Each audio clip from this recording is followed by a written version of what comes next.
Hello everyone, this is MD Faizan, GST और income tax practitioner. सो आज की इस वीडियो में हम जानेंगे कि हमें जीएसटी में रजिस्ट्रेशन लेना कब मैंडेटरी होता है। जी हाँ, क्योंकि बहुत से लोगों का ये डाउट रहता है कि हमने तो अपना बिज़नेस स्टार्ट कर लिया है, क्या हमें जीएसटी में रजिस्ट्रेशन लेना अभी मैंडेटरी है या नहीं है। बहुत से लोगों को ये डाउट रहता है, तो इसके बारे में हम आज जानेंगे।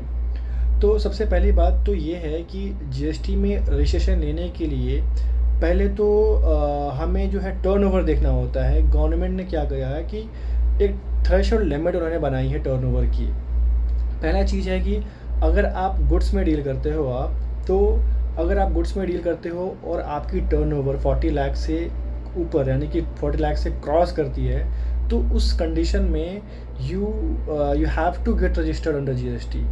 आपको जीएसटी रजिस्ट्रेशन लेना अनिवार्य हो जाता है। और अगर आप सर्विस प्रोवाइडर हो तो उस कंडीशन में जो थ्रेशोल्ड लिमिट रखी गई है वो रखी गई है 20 लाख। जी हाँ, अगर आप 20 लाख क्रॉस करते हो तो आपको जीएसटी में रजिस्ट्रेशन लेना मैंडेटरी हो जाता है। फर्स्ट थिंग ये हो गया। सेकंड थिंग क्या होता है कि कभी कभी हमें जो है थ्रेशोल्ड लिमिट को भी नहीं देखते हैं हम। उसमें क्या होता है कि अगर से फॉर एग्जांपल आप जो है इंटर स्टेट सप्लाई करते हो, inter state supply in the sense आपका बिजनेस यूपी में है और आप अपना गुड्स या सर्विस आउटसाइड द स्टेट भेजते हो, यानी कि से फॉर एग्जांपल आप यूपी में हो, दिल्ली में आप सर्विस देते हो या फिर अपना गुड्स भेजते हो, एमपी में भेजते हो, महाराष्ट्र में भेजते हो, तो उस सिनेरियो में क्या होगा, आपको वो टर्नओवर वाली लिमिट नहीं देखनी है। यानी कि गुड्स के केस में 40 लाख, सर्विस के केस में 20 लाख, ये वहाँ पे क्राइटेरियाज आपको काम नहीं आएंगे। आपका टर्नओवर चाहे कितना भी हो, आपको जीएसटी में रजिस्ट्रेशन लेना मैंडेटरी है। एंड सेकंड कब हमें नहीं देखना होता है, वो होता है ई कॉमर्स ऑपरेटर। जी हाँ, अगर आप ई कॉमर्स ऑपरेटर हैं, आप अगर अपने गुड्स जो है ऑनलाइन प्लेटफॉर्म पे बेचते हैं, तो आपको उस केस में भी वो टर्नओवर वाली थ्रेशोल्ड लिमिट जो है वो आपको नहीं देखनी है। आपको उस वक्त भी मैंडेटरी हो जाता है आपको जीएसटी में रजिस्ट्रेशन लेना। और दूसरा डाउट ये आता है कि हम तो अपना बिज़नेस स्टार्ट कर रहे हैं। बहुत से लोगों का ये डाउट होता है कि हम तो अपना बिज़नेस स्टार्ट कर रहे हैं, तो हमें कैसे पता होगा कि हमारा जो है टर्नओवर जो है इतने इस लिमिट से क्रॉस करेगा या नहीं करेगा। तो उसके लिए भी ये है कि आप जो है you can start your business without taking registration.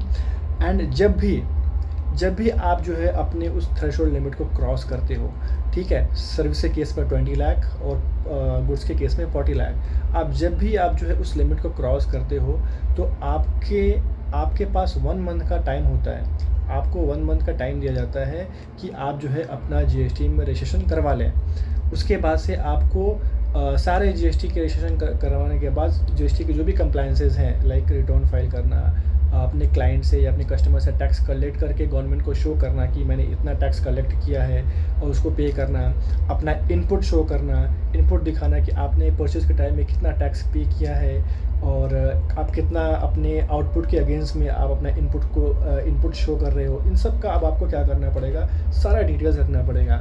तो इसके बारे में मैं एक अलग से वीडियो बनाऊंगा कि एक जीएसटी रजिस्ट्रेशन लेने के बाद हमें क्या क्या कंप्लायंसेस जो है वो फुलफ़िल करनी होती है, जो हमें पूरा करना होता है। तो इसके बारे में भी मैं वीडियो डिटेल से बनाऊंगा। अगर आपको ये वीडियो इन्फॉर्मेटिव लगी है तो प्लीज़ आप मेरे चैनल को सब्सक्राइब कर लो और ऐसे ही जीएसटी और इनकम टैक्स और अकाउंट से रिलेटेड जो भी अपडेट होते रहेंगे मैं वीडियो बनाता रहूँगा। So thank you so much. मिलते हैं।